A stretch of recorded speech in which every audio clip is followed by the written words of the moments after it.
जय श्री कृष्ण दोस्तों।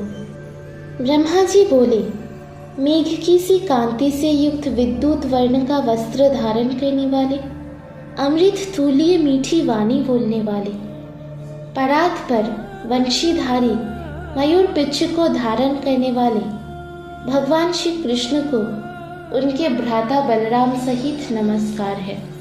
श्री कृष्ण, आप साक्षात स्वयं पुरुषोत्तम हैं, पूर्ण परमेश्वर, प्रकृति से अतीत श्री हरि है। हम देवता जिनके अंश और कलावतार हैं, जिनकी शक्ति से हम लोग क्रमशः विश्व के सृष्टि, पालन एवं संहार करते हैं, उन्हीं आपने साक्षात श्री कृष्ण के रूप में अवतीर्ण होकर धराधाम पर नंद का पुत्र होना स्वीकार किया है।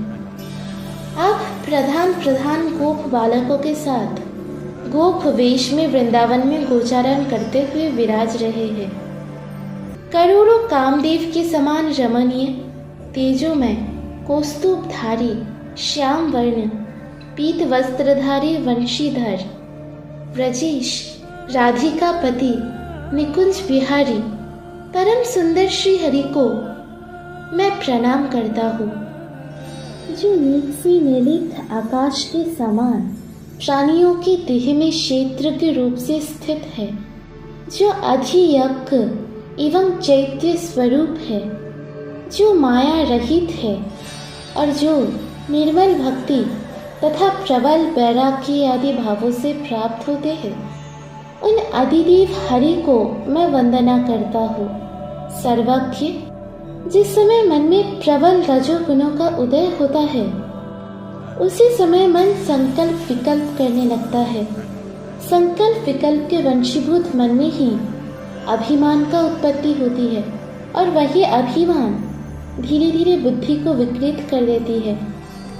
क्षणस्थायी बिजली के समान, बदलते हुए ऋतु गुणों के समान, जल पर खींची गई रेखा के समान, पिशाच के द्वारा उत्पन्न किए हुए अंगारों के समान और कपटी यात्री की प्रीति के समान जगत के सुख मिथ्या है, विषय सुख दुखों से घिरे हुए हैं एवं अलाथ चक्रवत अर्थात जलते हुए अंगार को वेग से चक्राकार घुमाने पर जो क्षणस्थायी वृत्त बनता है, उसके समान है। जैसे वृक्ष ना चलते हुए भी जल के चलने के कारण चलते हुए से दिखते हैं, नेत्रों को वेग से घुमाने पर अचल पृथ्वी भी चलती हुई सी दिखाई देती है। कृष्ण, उसी प्रकार प्रकृति से उत्पन्न गुणों के वेश में होकर भ्रांत जीव उस प्रकृति जन्य सुख को सत्य मान लेते हैं। सुख एवं दुख मन से उत्पन्न होते हैं। निद्रावस्था में वह लुप्त हो जाते हैं और जागने पर पुनः उनका अनुभव होने लगता है। जिनको इस प्रकार का विवेक प्राप्त है, उनके लिए ये जगत निरंतर सपनावस्था के भ्रम के समान ही है।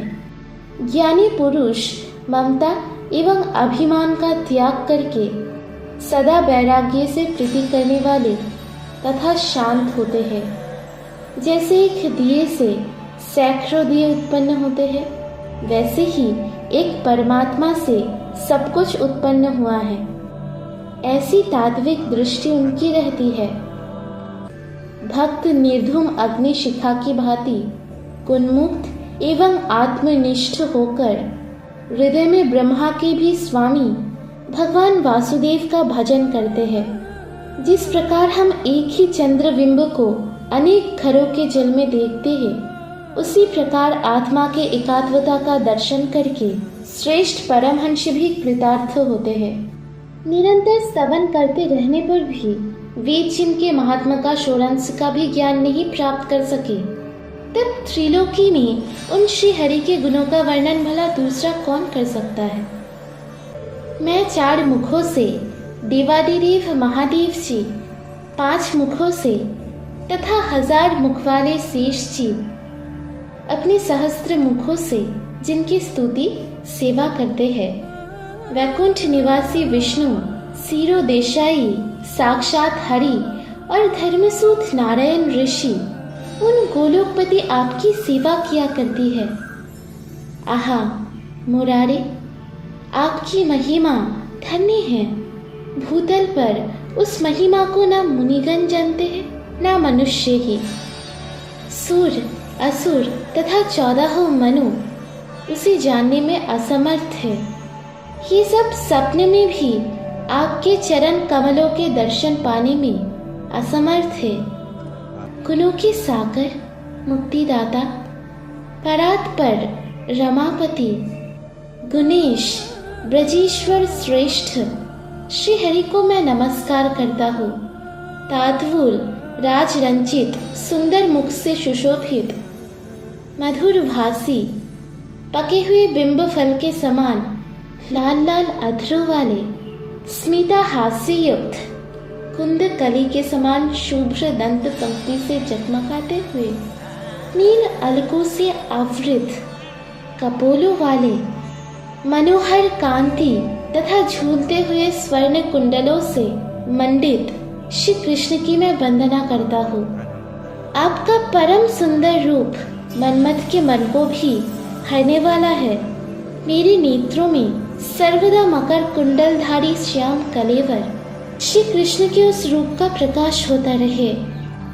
बाकी की कथा सुनिए अगली पार्ट में। राधे राधे।